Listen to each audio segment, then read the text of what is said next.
Hello and welcome to the Classical Next podcast, the global platform for the ideas and the people redefining classical and art music worldwide.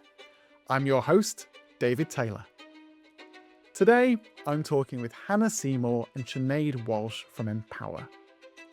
They were one of the showcases at Classical Next this year, and after hearing it live, I knew they had to be on the podcast. An oboist and a flautist, Hannah and Sinéad founded Empower while studying at music college. Empower is a platform championing women's voices in music, both historically and today, through performance, commissioning, advocacy, and community. Since its launch, they have worked with hundreds of performers and composers through concerts, commissions, panel discussions, and collaborative projects across the UK and Ireland. In this conversation, we dive into why creating an ecosystem has benefits over just tackling one area when it comes to promoting fairness and gender equity in the music industry. We look at how Empower was born out of Hannah and Sinéad's experiences of studying at music college, the challenges of creating an arts organisation and how to work with your friend, and why we still need to have more organisations tackling the issues facing society today. Right, that's enough from me. Let's jump in.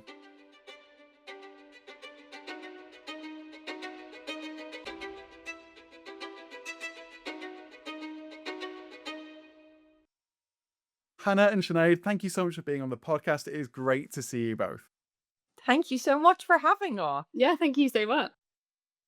Well, I'm so excited to have you here as I saw you at Classical Next this year, and I think you had one of the most exciting and well-received project pitches.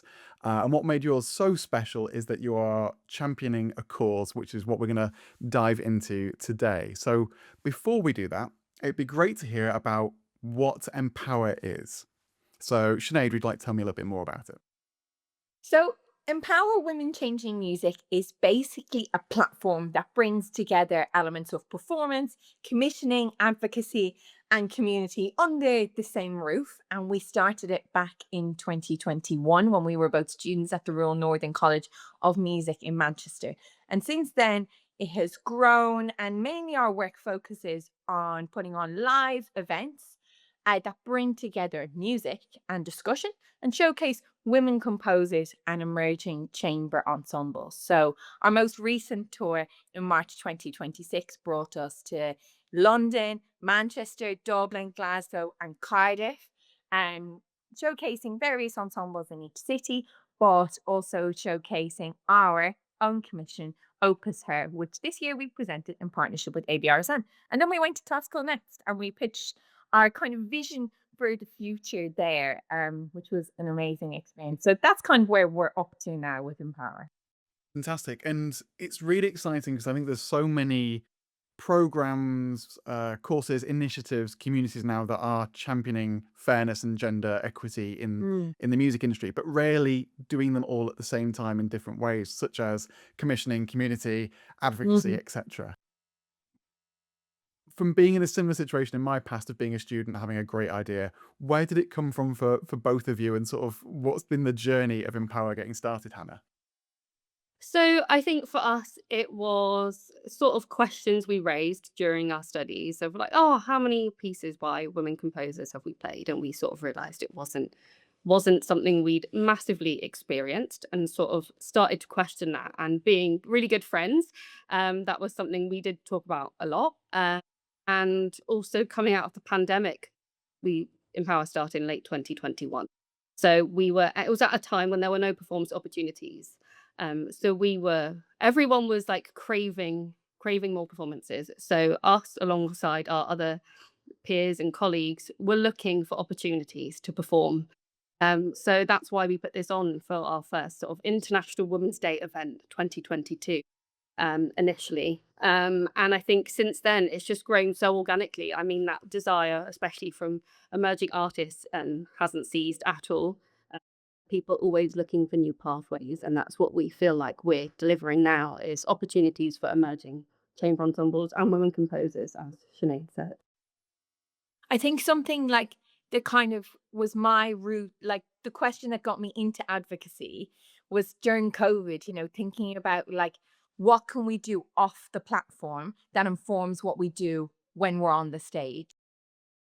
Because not having the opportunity to be on the stage, and it's something I'm still really interested in. And initially was my route into like student advocacy, but then when Empower started, that it's like, how can we create these spaces and this kind of community off the platform that then enables people to play better and to showcase music that they're really passionate about. And like, that's, we still use this open programming model where ensembles apply to play at our events and they propose the music that they want to play. So it's kind of like that creative ownership over it. And like Empower as an entity is now our kind of outlet to own our own creativity within the industry. Really exciting. And I think it's really fascinating to see that this is all sort of organic and instigated yourselves. You've not sort of have been within the industry to get started and experience. It's like, let's figure it out and get going. So before Yeah. diving into some of the issues around gender equality and fairness and music the industry, I'd love to hear more about like starting a business, getting started. What has been your journey from like entrepreneurship side? Like what has it been? What are the skills you've needed? And tell me more about that. I think like thinking about starting a grassroots initiative, like it's funny saying that now because that's what it is now. But like in the beginning, it was one event. And this journey that we've been on isn't something that we set out to do. And I think it has all been led by the demand.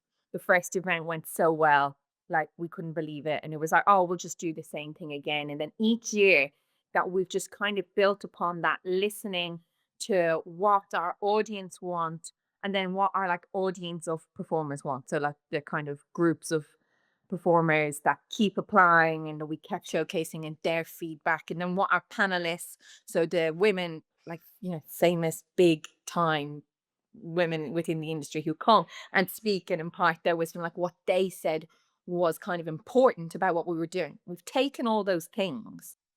And as time's gone on, we just streamline it and keep kind of refining and thinking about where our next moves would be. Thinking about like the commissioning, for example, at the end of 2024, we're like, a commission is the natural next step for us. You know, it brings something new to the event. It brings somebody on a journey and puts them at the center of it. It's all kind of about, I think, framing, artistically speaking. It's been about framing, but like the skills that we've built considering we started doing it in college, like it's things that you were never really taught, but you do learn how to do, and that anyone can do.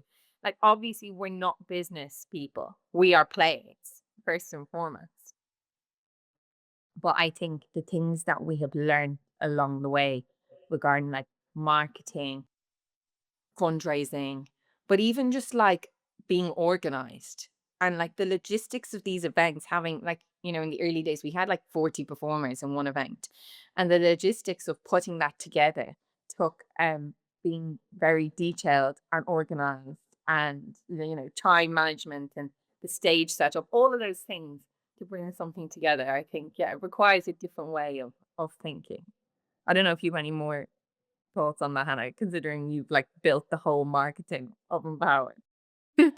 I think, as you say, growing from being just two students to sort of growing something much bigger. Well, firstly, you can't deny that it's a lot of work. Um, Yeah. but something we're both really passionate about. That it's work we love to do, and it's not easy. But I think you learn along the way how willing people are to help you. And we've met and worked with so many amazing people who have given us their time and expertise, which has been like so what's the right word? I don't know, just so like central to our growth. So I think Yeah. without having those people, we wouldn't be where we are today. So actually, but also it's sort of a lesson in, ask for help. You don't ask, you don't get. And that's definitely what's helped us grow. And it's funny how you like come into certain roles. Like, you know, we never were like, "Oh, we're going to be presenters." Like, it was literally like, who's going to present the event? Oh, I guess it's us. And, you know, that's how it's continued ever since. And actually, our journey to the forefront of Empower and being seen as the kind of leaders of it as such now, obviously as the directors of it, has really changed as we've Mm. grown. Yeah. We were only 22 when we started doing this. And like we were asking these people to come and speak. And, we didn't want to just be seen as like, oh, those two little students. Oh, isn't that lovely? So we kind of kept ourselves away from the kind of branding of it until the last 2 years, because now it's people following our journey as emerging artists. And that's what is relatable and that's what speaks to them. So we've kind of realized that, us as being a core part of it is also really important. And like speaking about things like this, of like, how did we get to this point? How did we grow it? Like that's, if I was looking at us, that's what I'd want to know too. Definitely. And I guess you're not just about the music in your advocacy and community, it's also about women in the industry, regardless of whether they're performers, administrators, leaders, etc. So I guess your journey through that is also part of that narrative that ties into some of the challenges both on stage and off stage as well. Yeah. Really interesting. So Yeah. yeah, so with that, with these like unexpected roles and skills you've had, what's like one random thing that you now have to do that you found out that you love? I like write all the funding applications. Like I just never thought that I'd be like a little fundraiser. And it's taught me so much. Like obviously, I think obviously you have to enjoy writing, but it's such a different kind of writing and thinking about like a narrative and a framing for everything and why. I think it's really required me to think of like why what we're doing is important, what is the benefit of it, and who benefits from it, and like what the long-term kind of impact is of it. And like all of these thoughts that mainly over the last 2 years we've had to consolidate, since it's become not just something that's like a nice thing. It's an initiative now that does come from a place with gravitas and with a really strong mission. But yeah, thinking about and kind of conceptualizing all those things and putting that into words on paper has, yeah, been something that I never envisioned doing in the evenings. Recreational activity. Yeah. It's amazing what you end up spending your evenings Googling after a while. Yeah. Absolutely. We like to call the sofa the office. Yeah. That's what that's become. For And me, the I office don't know. are 9 to 11 p.m. Yeah. Yeah. No boundary, but Yeah, the joys of starting a new organization. That's it. yeah, exactly. Oh, what for me is something like random. The list is long, but I think just things as simple as like being in touch with venues and then also being there on the day and sort of bossing people around and being like, no, I want things there and I want it this way, and actually being the person that does that and not watching someone else do it is sort of a funny position to be in. But other than that, it's all the stuff on socials and coming up with what we're putting out on there is, yeah, something I wouldn't have seen myself doing a few years ago. I It's feel like really the joy Hannah gets from like when you discovered CapCut and all that for the first time, and like our first reels and scheduling posts and stuff like that, like it's not things that we envisioned to have to do so No. early on in our career. 100%. And I'm totally with you about like one random tech discovery or marketing discovery thing. I'm like, oh, this is fascinating. I'm in. I love this. Although on Yeah, the flip side, like absolutely. I was no loss to the fundraising or accounting world. So Sinead, I think you may need to consider this. So one thing I'd love to kind of dive into, because you kind of mentioned it there, of this like working on the sofa, your office hours. Collaborating as part of a team and organization is great when you go into an organization, but when you're self-starters and it's entrepreneurial and you're also friends, it can be quite a challenge. How do you balance that act of like collaborating professionally and also being friends and being able to switch off and not switch off and all of the dilemmas that go with that? Oh, it's complicated, but it's not. I think we always say that like we are such close friends, but we have a huge respect for each other, which like really underpins everything we do. And what really turned it around was a couple of years ago, we made separate WhatsApp chats where we have our friendship chat and our empower chat. And we might be messaging in both of them at the same time, but it can be like, can you do this now? And then like another message being like, you're the bestest friend ever. So I think having those boundaries between work and friendship is really important, but it's something we do. But also I think, two minds are better than one, and we spend a lot of time together, and therefore we can brainstorm and share ideas, which really we wouldn't be where we are without each other and getting to this point. I think teasing things out and talking things out is something that definitely I love. But and like thinking of an idea and where that could go. And there's so many things that we've talked about over the years. And now, I suppose more than ever, they're kind of coming into play, like thinking about our future plans. But also, we have started, again, over time, we work smarter now, not harder. We have different roles, and that's continuing to kind of diverge more and more as it gets bigger and there's more to do. And when we brought on the creative producers, who are now a team of 6 volunteers, managing them and kind of inspiring, them to become leaders within the organization as well, brought a new element to how we divvy up the roles and the tasks, and having to like delegate that to other people too has been something. But no, like as Hannah said, it's respect, and we have made each other better, and we are bettering ourselves and ourselves as people and as players through doing all of this, I think. Really good tips, and I especially love the bonus WhatsApp chats or side WhatsApp chats. A really good way of Honestly, segregating. Love game that. changer. Yeah. Fantastic. Well, although we may not be there with fairness and gender equity in our industry, it feels like we're having so many more conversations in more places and more initiatives to address this. When there are now like so many more projects and initiatives going on, why does Empower need to exist, and what makes it different to everything else?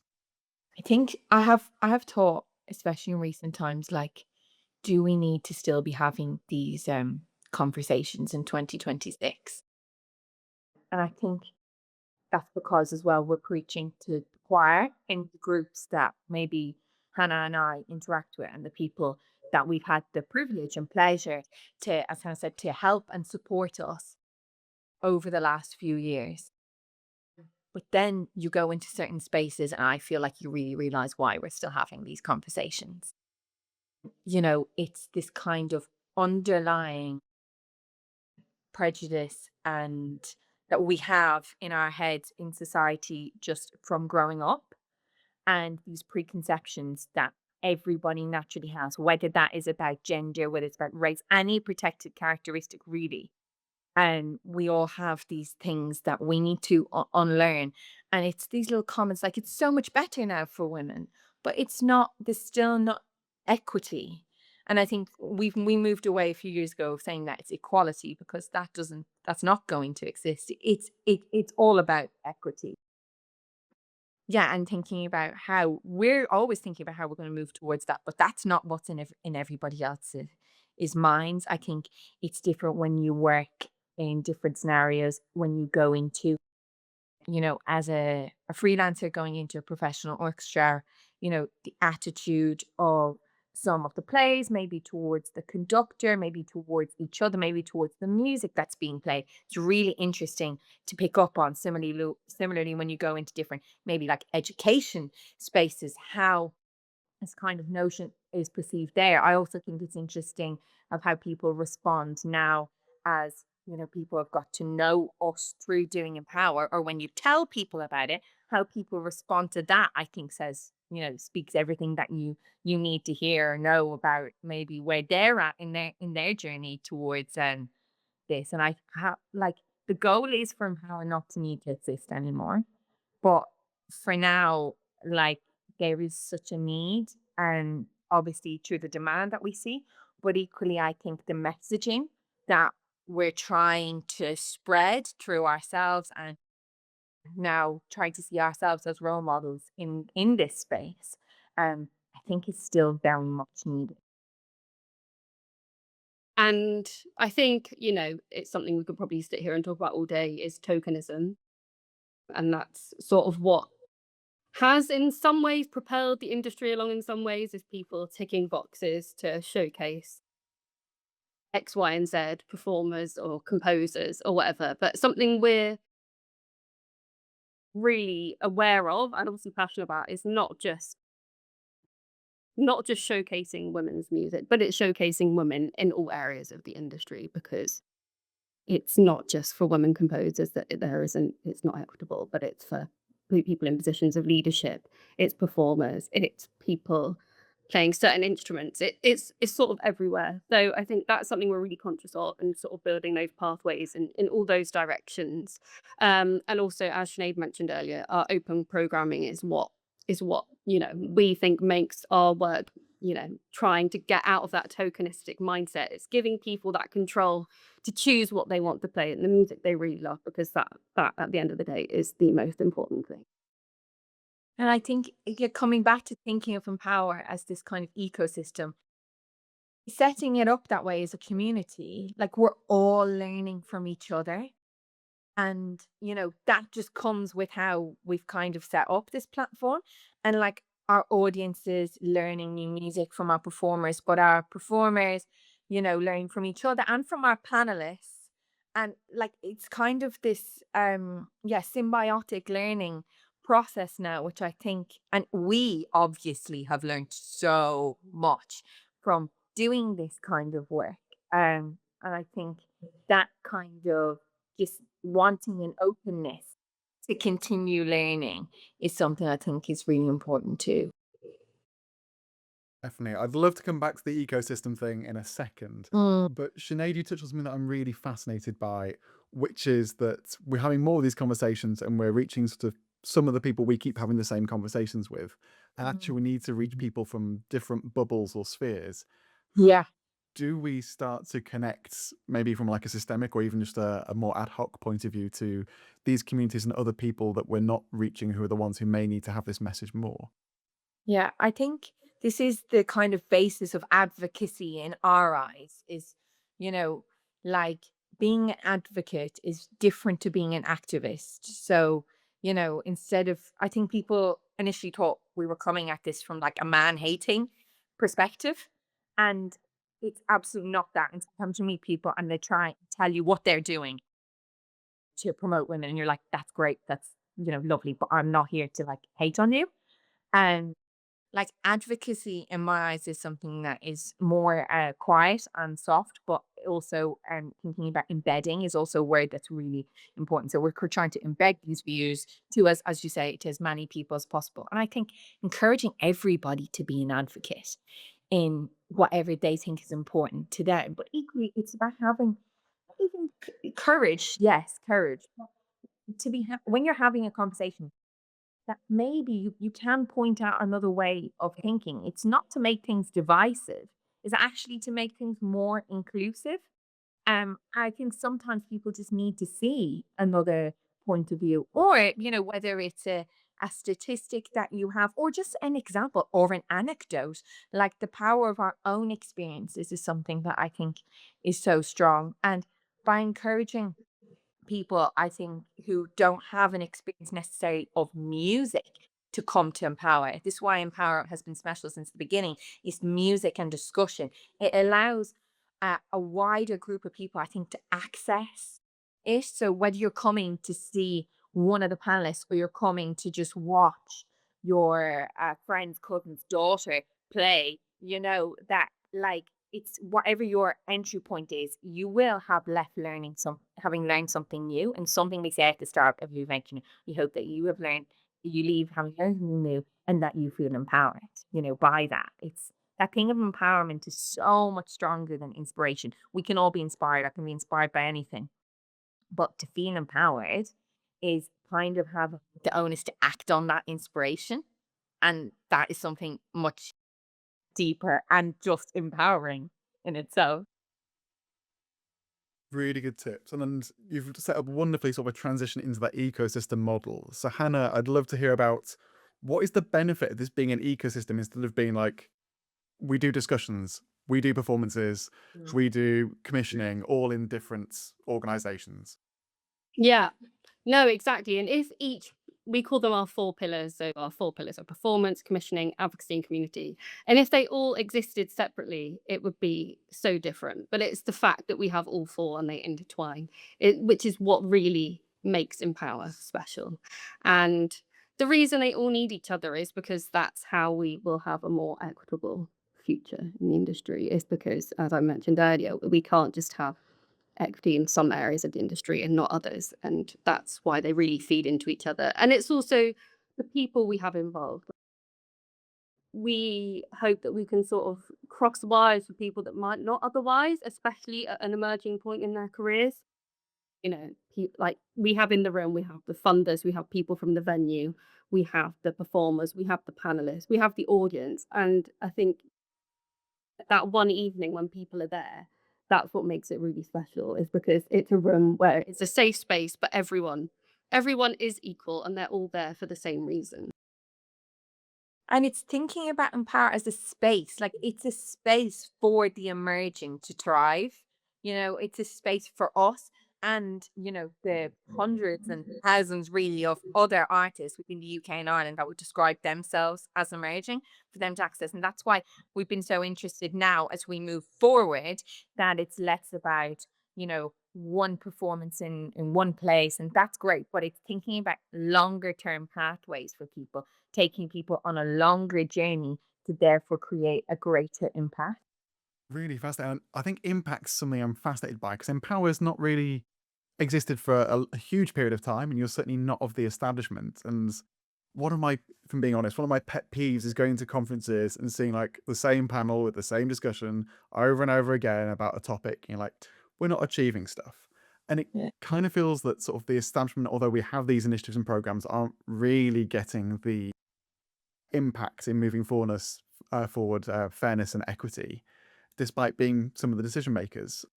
Slightly leading question, but what do you see as like a benefit of not being of the establishment in order to potentially achieve more and progress further or in a shorter period of time? I think it's just we've just done our own thing. Like we're only ourselves. And again, because we never had the kind of the longer term plan that we kind of get to this stage. Like we've just done it our own way. And like I think you can only be yourself, and that thing of authenticity. And like, if something really hasn't felt right, we haven't done it. And because we're still volunteers within the organization, we don't have that kind of responsibility, of having a big team and we're all salaried and stuff. Like it's just, if we want to do it, cool, we'll do it. If we don't, we don't. And I think it's something we've had to grapple with recently. There's a lot of, potential opportunities for us over the next few years, coming out of the tour and coming out of the great experience that we had at Classical Next. And it's like, we can't just be the people to fill this void, or to take the mantle in all areas. Like, you know like two people can't do that and fulfill that for every venue or organization that wants kind of maybe poster girl. And like we have to think about what is really at the core of what we want to do, equally what will impact the people that we work with. And that's what it comes down to, really, I think. And I think for us, in the last couple of years, especially, is sort of when we've sort of began to talk more and think about how we are sort of, we've turned into two young leaders and how that sort of impacts our work. And therefore, you know, you always think of leadership as something so like not reachable, and it's not something in your sphere, but actually it's something much easier, and it is about that thing of impact. It's what impact can you have? And being young leaders in the exact same position as the people we're working with, I think is what helps us have that impact, because we're living in the same sort of world as they are. Yeah, we don't see ourselves as above anybody else, just because that we've done this and we're still figuring everything out ourselves. And we make, we've made so many mistakes, obviously, like as anyone who starts anything out does, and you learn from all of that. But equally, like in our own careers as performers, like it's so funny when you're talking about like Empower and stuff. Like I'm a flute player, Hannah's an oboist. Like that is our training. That is primarily like what we do. But equally our other interests within music, like and thinking about education, and that's something that's really important. But also like cultivating the things that we have learned through Empower. Like, Hannah works now in marketing and, the presenting aspect. We'd love to, do more things like that. And it's, thinking about where do we want to go with all aspects of kind of the music too. Really fascinating. So, in particular, you just mentioned about the impact and where this is going. Mhm. What has been the reaction and the impact of Empower so far? And I'd love to hear like something very quantifiable, like numbers, people, things, but then also something that is totally unquantifiable, like a one-off story or a comment or a reaction. Numbers wise, like we've showcased over 300 emerging performers. We've done 12 large scale live events. We've had over 35 new pieces premiered at our events. We've obviously done 2 commissions ourselves. For the last 2 years, we've had over 110 applications to play at the events. And for example, this year we've 15 spaces, similar the year before. So it's kind of like with 50 applications to win the one commission this year. As you can see, we're pretty oversubscribed in terms of the demand. And again, that's where we're at with being volunteers. Like we need to build capacity so that we can enable us to put on further opportunities for other people. And like that's where we're at. And if there's anybody out there, like I know I'm deviating, but that is looking, to support a grassroots organization, we have set out our target to raise £200,000 by 2030. And anybody that wants to be a part of that journey. And as Hannah said, like anyone that's interested in supporting young leaders, really, we're looking to talk to. That's in a numbers kind of realm. And we've raised, I would say, about in total, I would say about nearly £40,000 over that time. Yeah. I love this wonderful segue into the fundraising, those skills, perfect Thank, there. thank you. Definitely. And so, Hannah, what about one of like the more anecdotal things that you can't quite quantify? Any like stories or individual incidents that you can think of? There's so many. I think, yeah, that's the thing. There's so many. And I think sometimes it's just small comments, but people don't realize how far they go. I think even after one's just sprang to mind as soon as you asked it, it was just one person who's very important to us, just came up to me after our London event at King's Place this year and just said, does everyone realize how special this is, what you're doing? And I was like, I don't know. But it's just like people actually acknowledging kind of everything you think about is always just so important. Otherwise, I think it is just generally the reception of things, and because I think most of the time, as we say, it's on our sofa, it's in our heads, we don't always get to do it, and actually the events every year are so special because we actually get the reaction and we get those people coming up to being like, "Wow, thank you so much for doing this," and actually, I think. I don't know about you, Sinead, but it's the power behind what people say sort of at those events each year, which is what empowers us to continue doing this work. Yeah. And like, we only kept doing it because of the reception that we were getting and the kind of desire to keep going. And when it is really hard and it is really stressful and we've got way too much to do, as I say, like it's just a number of people and different personnel in each place and managing a team that it can be really overwhelming, can be really hard. And you do question like, why am I doing this? Or you're trying to sell tickets and you're like, why are we doing this? But there are so many affirming moments that we've had that is like, no, this is special and people can see that. Yeah. And, that's why we want to just keep going at it. And it's like we have been lucky to not have responsibility in the same sense that we started it in our undergrad. We both went on to do masters in London and like, you know, progressing our education while progressing in Paris, it's the perfect time to do it, and it's the perfect time to take those risks without having loads weighing on it in the sense of money or work or, like investment. And it was just an investment in ourselves on our time, and I think it's paying off. Definitely. Well, wonderful segue setup with looking to the future and the idea of just continuing to keep going. Yeah. What does the future hold for Empower? What is next for you going forwards? The future looks like, in big terms, a tour very similar to what we did this year, next year. Very similar in, like, if I was to write it down on a page, in structure, and going to very similar places. Yeah, and keeping kind of the format that we know now, and that is very scalable. There will be some changes, of course. We refine it every time. But now thinking into 27, 28, and that's what we're really, focusing on now, is kind of working with new venues, new commissions, new format,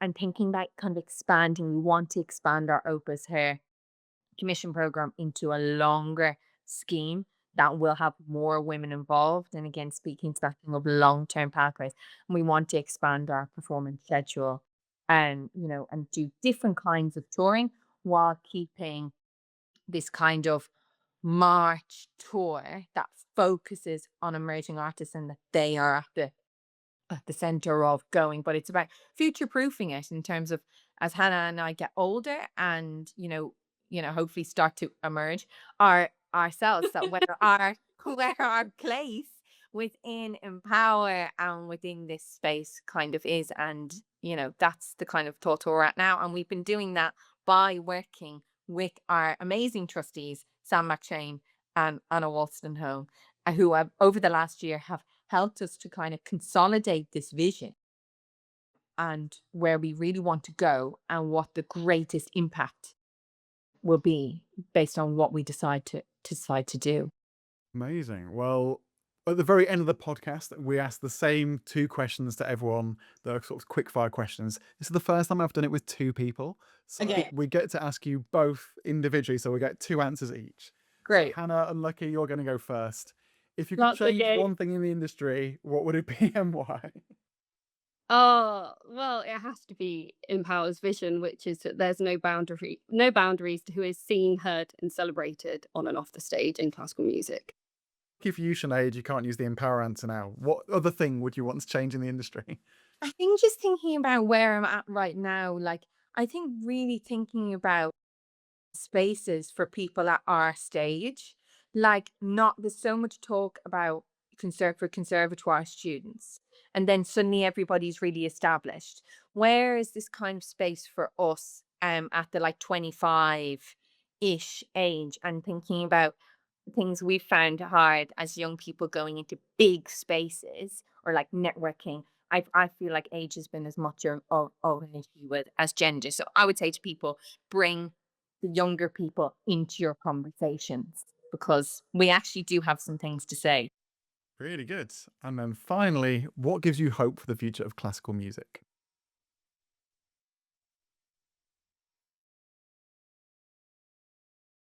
I think that there's just so many people out there who are passionate about music, and there are spaces being opened up for them to be able to showcase that passion. So I think my hope is that people continue, and the growth of like pathways for people to present their passion is what gives me hope.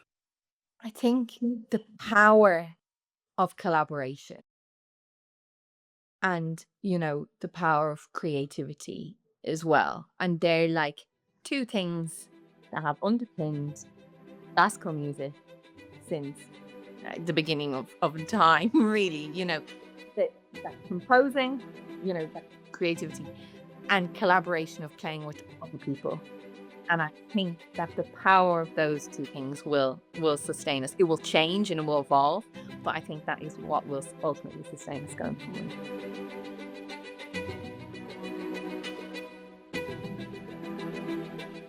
I'd like to thank Hannah Seymour and Sinead Walsh from Empower for joining me, and thank you for listening. Before I go, a quick reminder that Classical Next 2027 is heading to Katowice, Poland from the 8th to the 11th of May next year. It's the 1 week where the whole industry actually gets together in one place, and I would love for you to join us. Registration is already open at classicalnext.com, and we'll be opening the call for proposals soon. If you have any thoughts on today's episode, or if there's someone you think I should be talking to for the show, you can find Classical Next on LinkedIn, Facebook, Instagram, or just get in touch through the website. And if you found the show useful, please do subscribe and share it with your colleagues. I'm David Taylor, and I'll see you next time.